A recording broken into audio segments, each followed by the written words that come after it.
Welcome, everyone, to Family Talk. It's a ministry of the James Dobson Family Institute, supported by listeners just like you. I'm Dr. James Dobson, and I'm thrilled that you've joined us.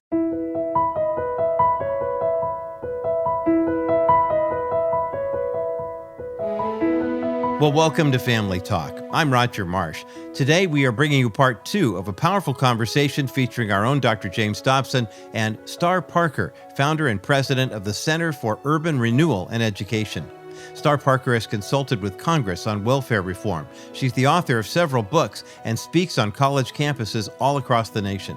Her message may ruffle some feathers at times, but it really does come from the perspective of someone who lived this struggle firsthand. Dr. Dobson knew Star Parker for decades, and his respect for her work ran deep. Here's what he shared about his guest as he introduced the conversation. I have been amazed by her story and her victory over an addiction to welfare that dragged her into a cycle of poverty. She was really quite hopeless for a period of time as well, but she was able to escape through God's power. Now, she has some provocative perspectives about welfare reform and the need of the church to step up and take care of the poor and the needy. And her thoughts may be a complete departure from what many people have come to believe in terms of government's responsibility for welfare. But I know it will challenge our listeners to hear what she has to say, because this is not theoretical. She lived it. She knows what she's talking about.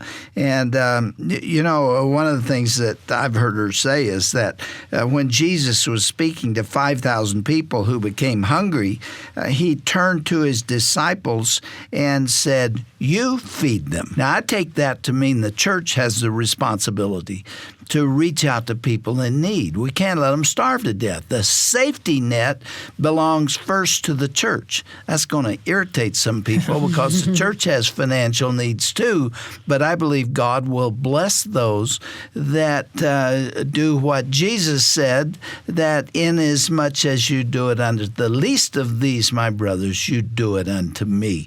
And that's what she's trying to get across in the interview we're going to hear. Star Parker is the president and founder of CURE, C-U-R-E, which stands for the Center for Urban Renewal and Education. And she's a frequent speaker before Congress and to a variety of groups on the topic of welfare reform. She is highly respected and hated, I might say.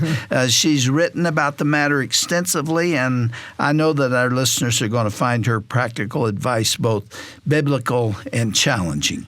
Star, we were talking last time about the difficulties in your early life, the rebellion. You had 4 abortions, which you just didn't even seem to comprehend as a problem. You kind of trivialized the whole thing, and were deeply dependent upon welfare and so on.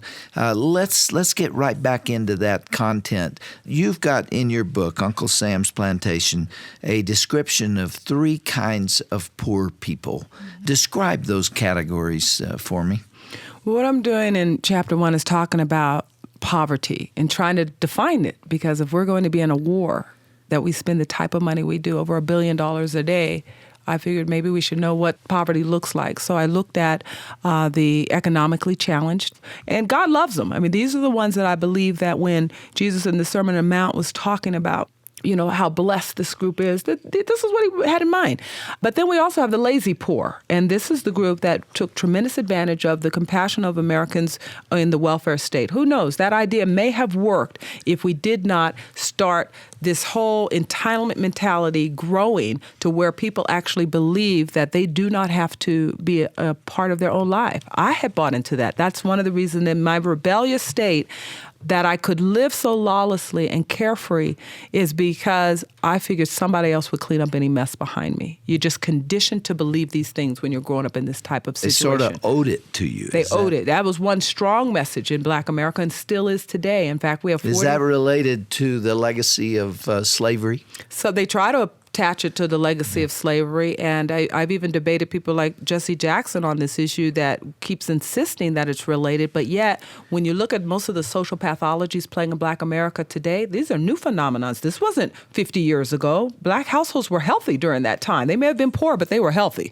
And we did not see the escalation of just ill behavior, the violence, the lack of understanding that we should get an education and other things that we're seeing today. So I think a lot of it is just the idea that I don't have to think about it. And racism, or the perception of racism, is just an excuse. I use that excuse myself quite often. That, oh, America's racist anyway. Why do I need to mainstream? I'm not going to do anything. There is racism in America, but you don't seem to be angry about it. Well, because it's nothing that the politicians can do about it. I mean, let's face it, racism is like any other sin, a sin. And it's something that individuals will have to work through daily as they work through their lives. But it's not something that we can orchestrate some great master plan and one-size-fits-all redistribution program about. How in the world would we ever even think that that could happen? In fact, instead of solving it, it seems to me that the left tries to perpetuate that racism. Well, many of the movies create great anger and hostility and violence. I address that in my book as well, that just the term minority is a political term.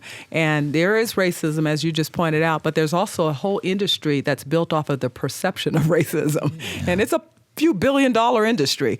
So you're absolutely right that those that can continue to further this idea and make people believe that America is not for them because somebody else is going to pull the rug from under them, give that group of people an excuse not to do what's best for their own lives and for their children. Have you found doors closed to you because of being Black? Oh, I don't know. What kind of doors?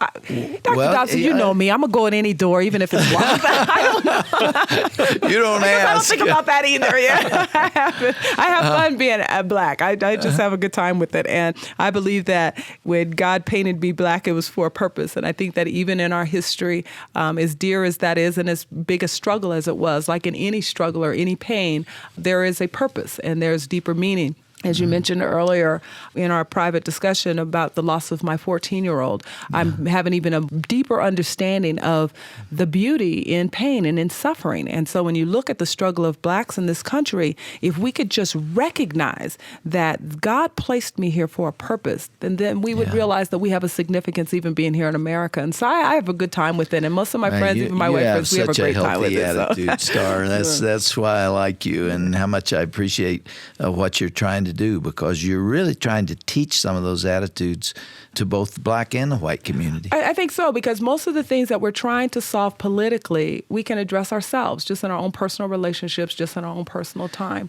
All right, let's get back to the third. Okay, so the third group is the poor in spirit, and they are the ones that if we could do anything to help folks, this is the group that we should concentrate our attention on. So I spent time working and consulting on the federal welfare bill because I wanted the other group off, the lazy poor. Just cut them off. Let them understand that they have to mainstream their lives. The other group, the economically challenged, there are still things we need to do to reduce the tax burden, to stop the micromanagement and monopoly over education in their communities and allow for school choice. But the poor in spirit, the broken, those that have a crisis in their lives, the only way that we're going to really help them is when we start engaging them one-on-one. Describe such a person. Oh, some of their pictures are just so sad, and I give a lot of personal stories of people that I've come across in my book. But they would be someone that perhaps grew up in an abusive household, and by the time they were of age to run away, they did run away, and they perhaps then got involved in prostitution, and they themselves had children, and they're on drugs, and they just cannot manage their lives. And their children now have no other perspective of what life looks like. They're not sending them to school whatsoever, and they're just lost. They're in the inner cities. They're on the street corners. And it goes on generation by generation. And it just goes on generation after generation. But the beginning, I think, was in real brokenness. And that's why it's so important that the body of Christ that has the real answers engage themselves with them so that we can tenderly bring them back into the fold. And we start with morality. We go right back to those principles of morality and abstinence and the family. You know, before you fix the problem, let's prevent it. And that's one place to start. It is absolutely. And that's why even though there were some that thought that welfare reform was a cruel measure, it was actually a big help measure, because what it did was said, you are going to have to start looking at your sexuality and what you're doing with this. You cannot live irresponsibly anymore. And the beautiful thing that's an unknown, secret, because the media will not let the public know, is how many stories that we have of welfare moms who now have reengaged themselves with their homes, with the husband, the father of the 3 children, and other things. But you're absolutely right. If we don't start focusing ourselves on family life and stop these messages that you can just live any way that you want to, we're going to see more brokenness. Do you talk to kids? Do you talk to junior hires, for example? Sometimes. Actually, well, after I left welfare, I went into business a little while and then started working on these ideas in social policy. I started going more into the housing projects, and that's when I figured I can't do this by myself, and began to engage the Black churches. But I do some schools, mostly on the college level, to talk to those that are going into policy, to try to help change their thinking when it comes to how we are going to help people. Is it public or private? But because the challenge is the way that the government has monopolized education, it's very difficult to bring a message of my sort into those school environments. It's one of the reasons I'm adamantly supportive of school choice. I really believe that every church should be a school, and that they should deliberately go find these kids that are in broken situations and put them in these schools so that they can put a worldview in them that is consistent with the message maybe mom is delivering. All of these mothers are not just clueless. Some of them are doing everything they can, but they have a very limited resource. And then they have the media telling them that, oh, no, you don't want to listen to your mom. Then they have the school telling them, oh, you don't have to listen to that. Every institution in our society is 100% broken. Let's wade into a really controversial area, Star. Do the Jesse Jacksons of the world really get angry at you? Oh, I get you're saying the opposite. Oh, they don't like me, because when you look at it, as I mentioned in my book, the way that they've engineered this Uncle Sam's plantation is just like the plantations of the South, and they have gatekeepers, and these overseers are not pleased when one slave tries to escape, and I'm trying to free the slave. So, no, they're not happy, and will do anything to keep the welfare state as it is. Why is the Black community so vulnerable at this point? I think the Black community is vulnerable for change at this point, but the reason that Blacks have traditionally bought into Democrat policy and Democrat representation is because of the civil rights movement. Life was very, very difficult, and Democrats were the ones that were there to say we're going to make sure that you're not discriminated against. If you look at what's happened in Black America over the last 50 years, the abortion, 40% of abortion. Well, Margaret Sanger wanted to get rid of Blacks. It was like genocide, these guys. So they were effectively able to work with the churches, and now it's hard-pressed to find a pastor who will step out and say, I'm pro-life, and I'm going to make sure that we overturn Roe v. Wade. Well, the same thing happened in other areas as well, economic areas. When you look at the condition of Black America, 65% of African Americans in the middle class work for some form of government. So there is a natural hostility against Republicans who say limit government's role, because they're looking at it personally to say, but that means my job. It's one of the reasons they have investments in affirmative action policy, because another 30% work for a government-funded corporation or government-subsidized corporation. You get rid of affirmative action, they feel, there goes my job. I mean, the lies of the left are entrenched. As I mentioned, the Congressional Black Caucus leadership continues to say that racism is the reason that our communities are becoming worse, or in the problems that we're confronted with poverty. If we could just get these guys to redistribute more money, then we could solve some of your problems. And people believe that. And, I'm in an organization called the Arlington Group, and there's a great effort to reach out to Black pastors, and I'm really excited about what I see happening. And seeing Blacks coming to the table on the homosexual marriage issue have a legitimacy in making the case, because the sexual misconduct that has already plagued our neighborhood has broken our families. So this is a time to heal ourselves, not to expand the definition of marriage, so we can make a real clear case to get a federal bill passed. What I'm attempting to do through CURE, and even in my writings with my book and my articles with Scripps Howard, is to help them connect this traditional worldview, their biblical worldview, with the way they also look at policy issues, because economically we do see that the scripture sees it one way, and what the Democrats have been promoting is another way. We also see this in schools. There is no reason that the government should control the education within our inner cities. But in the media, you get distorted pictures, and the Black press, we are seeing so much information in the Black press, and I sum it down to a couple of things. One is when you look at how people get their news. African Americans in general will see their news as opposed to read their news. And the interesting thing about reading your news is there's no inferences there. You can make a decision based on what you've just read through your own worldview. Whereas if you hear news, They're in telling particular, you it what comes to out think. of, right, they're telling you what to think, and especially when it comes out of Black leaders who they trust. We are starting to see a little bit of movement away from just this blind trust, but we're not seeing the embracement on the other side yet, mostly because there's no relationship with the Republicans or with conservatives. But I'm going to keep pushing the envelope because I think that until we purge ourselves of these sins, and until we really adopt a 100% biblical worldview, we're not going to solve any of these other social crises. What are you telling your daughter, Star? Well- what are you telling her about welfare?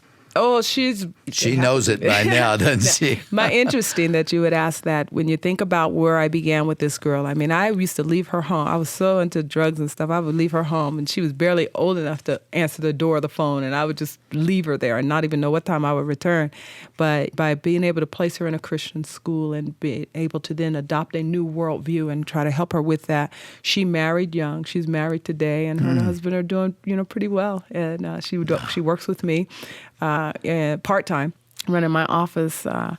And I just believe that when you show kids one way to go and you live that example, that, 9 times out of 10, they're going to be able to live it.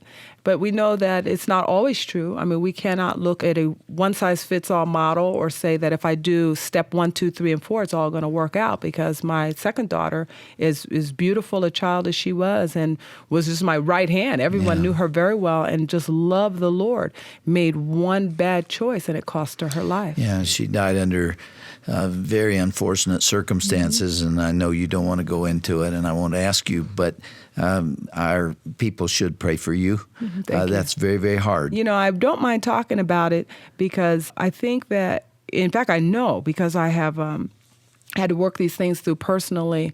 I know that when the Lord looks at our lives and he tells us that he loves us, and when people are in this type of pain to where they have to actually bury somebody that they love dearly and they cannot understand all the questions surrounded in, and you go through the 100 questions in your mind of what if, should have, and all these things, that the Lord is just so precious that he just gave me new meaning and a sense of being in Psalm 23, Psalm 139, and Psalm 145. And this just became like my medicine every day. She would have been with you on this trip. Oh, wouldn't she? absolutely. You were This very, is my very sidekick. close to her. That was my little sidekick. But, unfortunately, her life ended soon. But if I look at all that God delivered me from, to even have had the ability to have her, because I've counseled women who have had one abortion one time, and they agonized over that, and now they can't have any children. And you had 4 And I look abortions. at it, and then got this beautiful gift, and I got to keep her for 14 years. I really look at the blessing in what I had there. I would love to have had her for longer, but just the 14 years I had, I'm just very encouraged by. Star, I find you fascinating to talk to. The title of your book is Uncle Sam's Plantation: How Big Government Enslaves America's Poor and What We Can Do About It. And I believe that. And we were talking at break time about the fact that if we're not careful, your message starts to sound like a lack of compassion, as though you really don't care about hurting people and poor people. That's not true at all. You're looking for what's best for them. What's best for them. Government is not best for them. No, it isn't. When Jesus said, "Go and sin no more," he did her a favor. And the Lord has done a work in your life, done a work in my hasn't he? life. Do you realize, I'm sure, it's a rhetorical question, but what the probabilities were when you were 18 years old that you would be sitting here today talking about this subject and writing this book and being influential like you are in this way? Well, I have thought about it, and I thank God that he's called me to this great work, because I figure if he can save me, then surely he can do it for the rest of them that are out there just in despair. And so I've just dedicated my life to being a hope and an encouragement. And in the political front, I figured I'll do the Harriet Tubman. While they're trying to come up with some political formula, I'm going to go get one out at a time, because they just don't belong to Uncle Sam. God has a much bigger plan and purpose for their lives. And there is something in it for all of us, because when we have a healthy society, we don't need government intruding in every area of our life. And for people that are in welfare and they're struggling through how they're going to meet the deadlines, as well as how they're going to re-engage their lives in society, I think that we should they should be encouraged to know that God will help them for one thing, but then also when they go through the classes that they're instructed to go through now, that they should pull out the jewels that are available within those classes to establish themselves some goals. And they might be little goals in the beginning. One of the things that I teach in my goal-setting workshops to welfare moms is that perhaps they should share an apartment with somebody else so that they can share babysitting responsibilities, so one can go back to night school and do other things to start re-engaging in their own life. I think that if people are feeling benevolent, then they should go to their church and to their pastor and say, maybe we could start a little program here. And if we're far from a crises area, which really they're not, I mean, the people are hurting all over society. It's not just in our inner cities. But if they are far and they happen to live in an area that, perhaps is doing pretty well, then maybe that church should look for ways and partnerships with others that do have need, that need is overwhelming. One of the things I find in the inner city is the problems are so overwhelming to these churches that they don't know where to begin. They don't have the resources to do it all, and they don't know which part they should do. So if there's a specialist out in the suburbs, maybe they can teach that to the inner city urban ministry, and then that church can become one of its strategic ministry partners. And this is the answer. This is the answer. The answer is the church. The answer is Jesus Christ.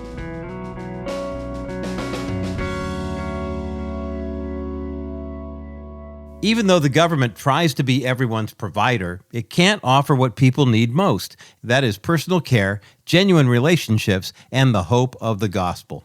You've been listening to Dr. James Dobson's Family Talk, and a challenging conversation featuring Dr. James Dobson himself and Star Parker. They've been discussing welfare, poverty, and the church's calling to serve the vulnerable. Dr. Dobson had some closing thoughts about today's conversation that are worth hearing, so I encourage you to stick around to hear what he had to say.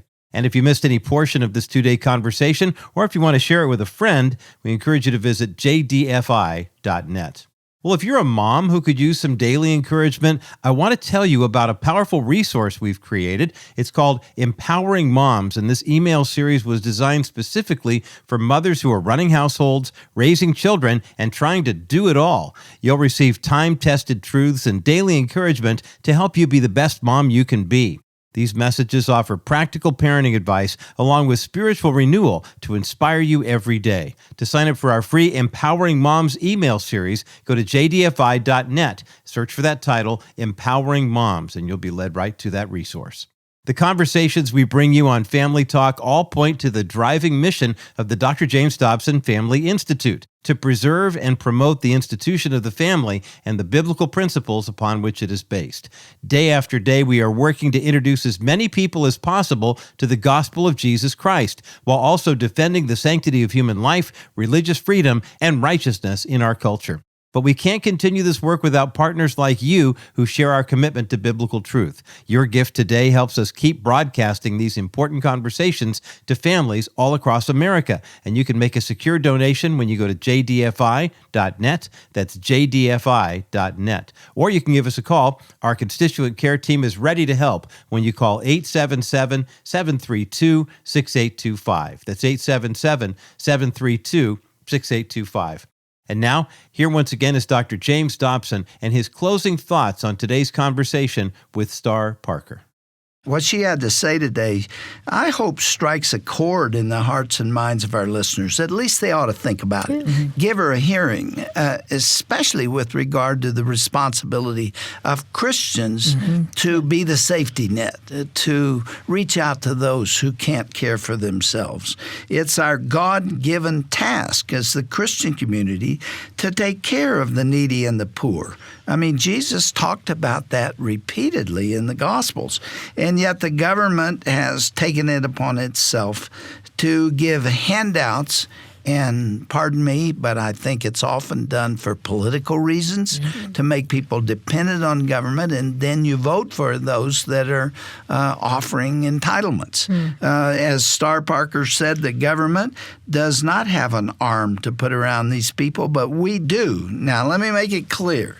Our hearts go out to the families who are in need, who are on welfare, who are trying to raise children and keep a roof over their heads and can't find a job. I mean, there are needy people out there. That's right. And Jesus had needy people around him, and he very frequently reached out to those who were blind or paralyzed or had other needs. So we can't ignore them. That's not what we do. But we can't depend on the government because there's so much waste in government welfare and entitlement programs. There is a better way, and it's us. Amen. Well, I'm Roger Marsh, and from all of us here at Family Talk and the Dr. James Dobson Family Institute, thanks for listening today. Be sure to join us again next time right here for another edition of Dr. James Dobson's Family Talk, the voice you can still trust for the family you love.